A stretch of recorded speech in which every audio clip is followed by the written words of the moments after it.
Welcome back.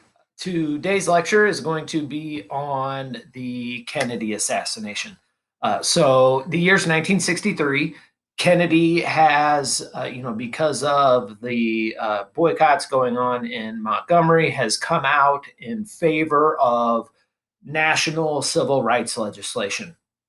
This is a thing that he promised early in his campaign that he would do, but was very reluctant to do. The first few years of his presidency, he's now come out in favor of this national civil rights legislation, and that has really put his electability on the line. The South doesn't like the civil rights legislation, and so Kennedy is going to come up with a plan to go on a 1 week 9 state tour of the South. One of the states that he is, fearful of losing is Texas. And so he's going to end up in Dallas campaigning, trying to, rally support for his reelection campaign. Now, this is a very dangerous thing to do. There are warnings that Dallas has been radicalized. The UN ambassador, the American ambassador to the UN, Adlai Stevenson, was just in Dallas, and he was attacked. So there's concerns that Dallas might be a hotspot, but Kennedy really needs that to get elected, so he's going to go to Dallas anyway. Keep in mind that at this time we don't really have. There is Secret Service protection, but it's not nearly what it is today, and so Kennedy is going to go. He's going to have protection, but it's not going to be as thorough a protection as what we would have. So JFK is losing support in the South because of his stance on civil rights. Starts this tour and ultimately is going to end up in Dallas campaigning for his presidency. When he's in Dallas, that's where Lee Harvey Oswald is going to plan to assassinate JFK. Lee Harvey Oswald, he's this young ex-Marine who really has become radicalized. He actually is kicked out of the Marines. There's a couple of incidents where he is violent, and they're going to actually kick him out of the Marines for being too violent. And so once he's kicked out of the Marines, he's kind of this like listless guy. Not a lot of direction in his life. He becomes disenchanted with America and actually defects to the Soviet Union. So he actually leaves and goes to a communist country. They're not going to let him stay there. The Soviet Union's too concerned that maybe he's like an American spy, and so they're going to kick him out. And then he's going to try to go to Cuba. And so, this is going to be the thing that puts him at odds with JFK, right? JFK is a Cold Warrior. He's been, the primary concern for JFK has been to fight the Soviet Union in the Cold War, not fight them directly, right? The Cold War, there's no direct conflict, but he's been resisting communism in the Soviet Union, and then clearly, Oswald wants to go to Cuba and live in Cuba. He's very sympathetic to Cuba. Well, Kennedy and Cuba are like, oil and water, right? Bay of Pigs, Cuban Missile Crisis. And so that is going to really upset Lee Harvey Oswald. And so Lee Harvey Oswald, this is actually Lee Harvey Oswald right here. That's actually the gun right there that he's going to use to kill JFK. And so, at being an ex-Marine, he is trained with a rifle. He's got some training. He's going to come up with a plan to kill Kennedy. He also has a job at a book depository in Dallas. He knows that area. It wouldn't be uncommon for him to be seen there. So we've got JFK, who is campaigning in Dallas. He's campaigning in a convertible. He wants to be seen by the crowds to shore up support. He is traveling with his wife, Jackie, and Governor Connolly, and his wife as well. And so they're traveling around doing their doing their little thing, campaigning, and that is where the essentially the trap is going to be laid.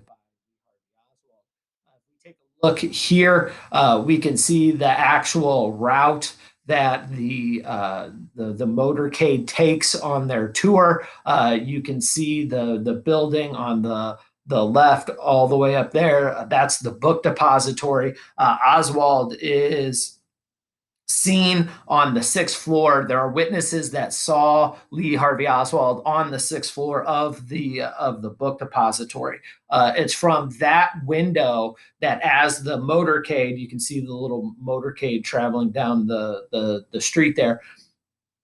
That Oswald will fire 3 shots. The second and third will hit Kennedy. One will also hit and wound Governor Connolly. So all 3 shots are fired from there. That's the book depository right there. There's a little arrow pointing to the window that Oswald. That's the actual building. So shots are fired there. Oswald will be seen leaving the building by a police officer, J.D. Tippit, and he will actually shoot the cop trying to escape. Oswald later is going to run away. He'll be found hiding out in a theater, and that's where he will be captured. Here are pictures of after Kennedy is shot. Jackie's clearly upset, rushing to figure out what happens. Kennedy's going to die shortly after he's shot. He's going to die at Parkland Memorial Hospital. Tragic event for the country. America is just absolutely shocked by this. You got to remember, the Kennedys are this young, exciting, couple, and so they're not just it's not just the president and the first lady. It's this. I mean, they're iconoclasts. They are fashion icons. The Kennedys hang out with the Rat Pack, some of the most popular musicians of the day. They hang out with movie stars. The rich and the famous just will do anything to get their picture taken. They're pop culture icons, and so even people who don't like their politics just kind of like the Kennedys. They're they're as close to American royalty as you can get. Now, we can't have American royalty; it's unconstitutional. But we view them as royalty. And then what always happens after a president is assassinated, they become incredibly popular. People are sympathetic to them. And so you ask somebody who was alive at the time, they can tell you where they were when they found out that Kennedy was killed. Grown men are crying in the street. So it ends up being devastatingly shocking. As soon as it happens, they're going to put Johnson, who's Kennedy's vice president, on the plane, and fly him back to Washington D.C. He actually will be sworn in as president on the plane. You can see him right there, taking the oath of office on the plane coming back. Right, because it's sad when a president dies. There's no doubt about that. But there's a country to run, and we can't be without a leader, particularly during the Cold War. If the Soviet Union, we've talked about this a lot in previous lectures with Kennan and the X article, and the idea that if the Soviets sense weakness, they'll attack. If they sense strength, they'll retreat. Well, if our leader just got assassinated, we don't know at this point, is it a Soviet plot? Is it a Cuban plot? What is it? There'll be lots of controversies about that later. We don't know what's going on. We have to have a president. And so, to project strength, to make sure that the Soviets don't take advantage of this. And so LBJ, Lyndon Baines Johnson, gets sworn in as president with, Jackie Kennedy's right there, obviously distressed and crying. JFK's body's actually on the plane. It's underneath in the cargo hold. So he's essentially being sworn in on top of the former dead president. Jackie Kennedy is very conscientious of the image of what's happening here. She's actually still going to be wearing the dress with her husband's blood on it. This is, that's done on purpose. She very much wants to I want to be careful here because she wants to definitely portray a certain image that's happening right now. But I'm not. I don't want you to mistake what I'm saying. She's, she's trying to, cement her husband's legacy. It's not this like necessarily super manipulative thing. But I think we all recognize that if you're husband or wife is just assassinated and you have their blood all over you, the first thing you want to do is like wash that off, take off those clothes, put on new clothes. She doesn't do that on purpose. She wants to make sure that she's photographed coming off the plane with the blood on her, because to rally support around her husband or her husband's cause. It's that kind of thing that when people see that, those images are going to matter, and that is going to rally a ton of support to the Kennedy family and the Kennedy dynasty, and just kind of related to that, Johnson. And so Johnson then uses all that sympathy and support to then pass the 1964 civil rights legislation. And so all of this is, even though this is a tragic thing for their family, there is a lot of politics insinuated in it. And so, clearly this is a tragic event. Lee Harvey Oswald is arrested. We got to find out what's going on. How was he, was there support from the Soviet Union? How was this orchestrated? Were there other people helping him? Was this potentially the mafia, right? Remember in previous lecture, we talked about Joe Kennedy, how he bought Chicago. And so, he essentially gave the mafia money to make sure to turn out the vote in Chicago. And then as soon as the Kennedys got, elected in office, John F. Kennedy appointed Robert Kennedy his attorney general. So that's like the top lawyer of the country. And then Robert Kennedy immediately started going after the mafia. So the mafia's upset. It's like, did they have anything to do with this? And so we want to ask Oswald those questions and get that evidence. Well, as the police are supporting him and transferring him to a more secure jail, the press is out there. The security is not, there's cops everywhere, but the security is not that great. Jack Ruby will jump up and shoot Lee Harvey Oswald. And so essentially silencing him.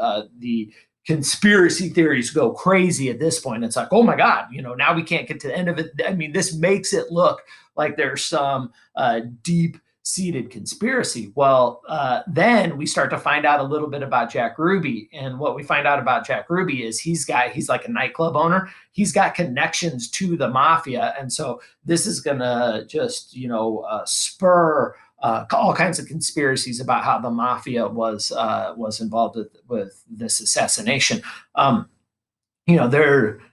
There's some evidence for that. I don't think there's enough evidence for that to actually, intellectually support the idea that the mafia had something to do with this. But some people believe it, and there is at least a little bit of evidence connecting Jack Ruby to the mafia, and who knows. So the Kennedys are going to have a funeral procession here to inter the president's body. This is a huge event that is, all of America is going to be watching. It is very carefully orchestrated. They're actually going to base the funeral procession, so like the taking of his body to lay it to rest. They're going to model it after Abraham Lincoln's ceremony. And so they're going to take 6 gray horses and 1 black horse, one riderless black horse to lead the procession. 250,000 people are going to show up to pay their respects to the dead president. You can see the entire Kennedy clan there. It's a national event. Here are pictures. This is probably one of the most iconic images of the entire procession. And so, this is Jackie Kennedy and their kids. The little boy here, that's JFK Jr. And so as the body is being moved past the family, JFK Jr. Salutes his father as he's being, driven past. And I mean, I think it collectively breaks the hearts of America. I mean, it's tragic, right? You've got this little son who is paying respects in an absolutely adorable way to his dead dad. What makes it even more tragic is it's his birthday. So, he's paying respects to his dead dad on his birthday, and I mean, he's got to live with that for the rest of his life. Uh, you know, which won't actually be that long. He's going to die a young man in a plane accident, and so it's once once JFK dies, he's kind of the head of the patriarch of the family. All of a sudden, now we're going to see what is known as the Kennedy curse. And so, JFK's assassinated, his brother Robert Kennedy's assassinated, JFK Jr. will die young and tragically.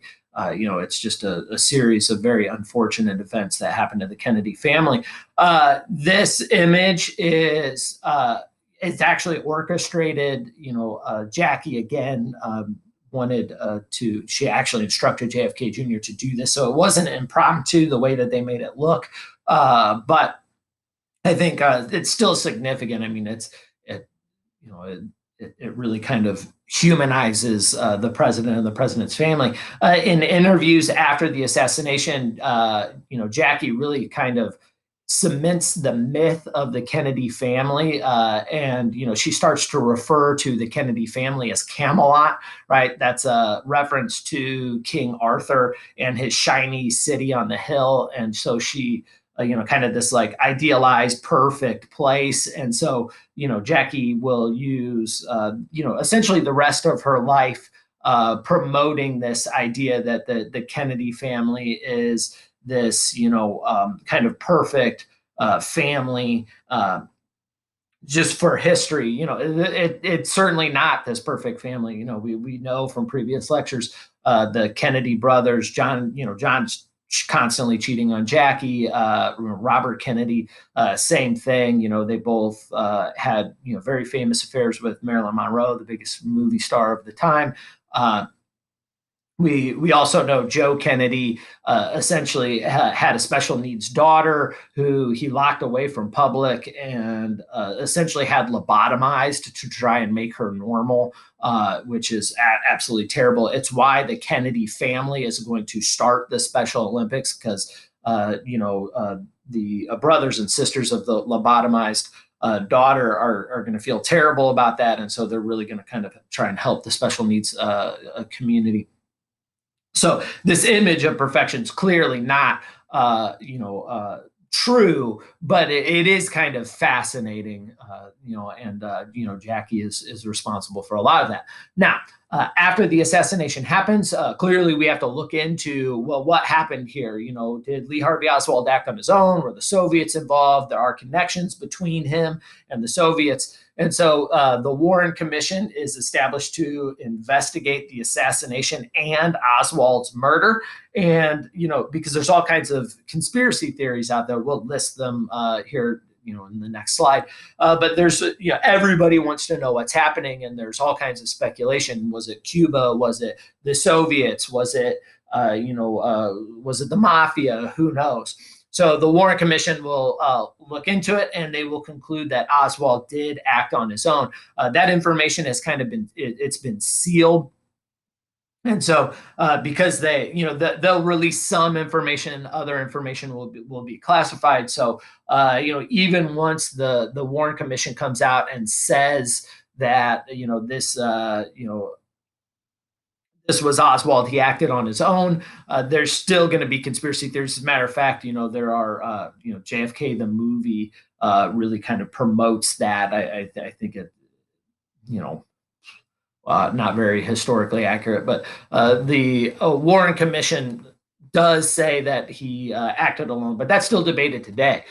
We're still pushing conspiracy theories out there. There are people that believe that the CIA or the mafia had him killed. We talked about the mafia because Robert Kennedy went after the mafia. The mafia thought that they were going to have a friend in this president because they helped get him elected. And so people thought the mafia had him killed. Other people think the CIA might have had him killed because the failures at the Bay of Pigs made the CIA look bad. And so, the CIA was not a fan of JFK. That is pretty clear. And so people thought maybe the CIA had something to do with it. Not any evidence, credible evidence to really support that. There are people thought that Castro in Cuba had him killed because of Bay of Pigs, because of the Cuban Missile Crisis, because the CIA tried to have Castro killed and failed again. So that helps to promote the idea that not only did Castro try and have him killed, but also another thing that the CIA kind of holds against JFK. They attempted to have him killed, they failed, and they kind of blame JFK for not giving them the support they need to actually get Castro killed, and so promote both of those conspiracy theories.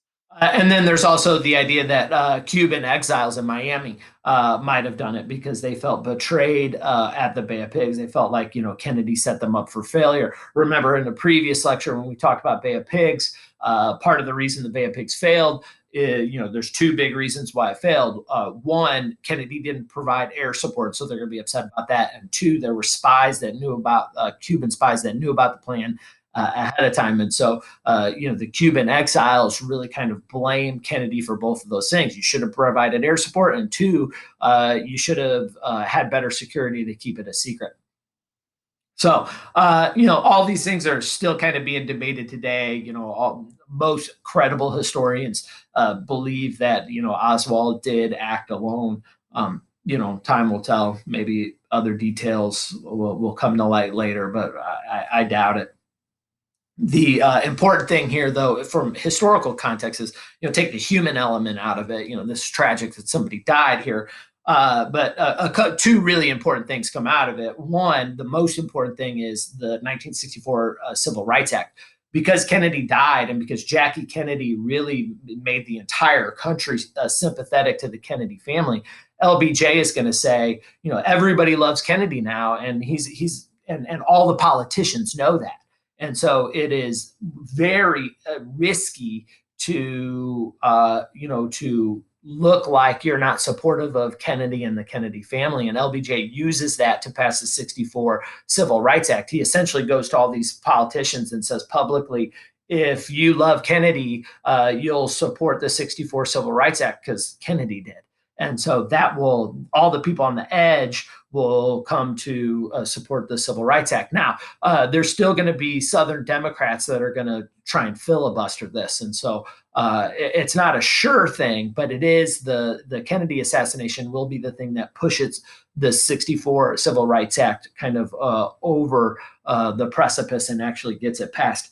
This second, really important thing that's going to come out of this is we're going to take presidential security much more serious after this. We've had previous assassinations, Lincoln, McKinley, right? I mean, they've been, we've had presidents assassinated before, but we're after Kennedy, it's just clear we're going to have to provide better security for presidents. And so, the Secret Service will, become a major part of that. So that concludes our lecture today. I appreciate your time. Thank you very much, and I will see you again shortly.